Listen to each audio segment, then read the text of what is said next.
IMP હું જેના સૂત્ર જ આવડવા જોઈએ, પણ દર વખતે ફર્સ્ટ કોમેન્ટ એની હોવી એટલે અમને સૂત્ર પાકા થઈ જાય અને મારે તમને સરસ મજાની ગિફ્ટ આપવી છે. ચાલો રેડી?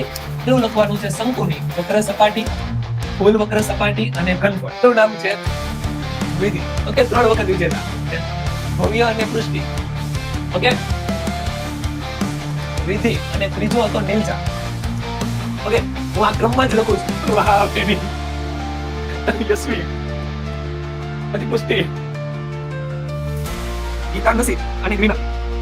મીરા અને પટેલ હે એક જવાબ આવે. હરિયો અને ગ્રીનલ એક આવે. 3 વાર ભવ્ય અને છેલ્લે પણ અભવ્ય. કોંગ્રેચ્યુલેશન. ગિફ્ટ મળશે અને એ જ ગિફ્ટ આપણે સુપર ભવ્ય કે જે ગયા વખતના વિચારતા હતા. રાઉન્ડ સર મારે લેવાના 3 જ હતા, પણ 10 રાઉન્ડ લેવા પડ્યા. પછી એક વિદ્યાર્થી મળ્યો તો આપણે. ચાલો તો ભવ્યને ગિફ્ટ આપી આપણે સન્માનિત કરીએ. છોકરાને કોઈ નાનું ગિફ્ટ નથી. આ છોકરા કેવા બરાબર ને? ઓકે ચાલો તો ભવ્યને ખૂબ ખૂબ કોંગ્રેચ્યુલેશન. બરાબર.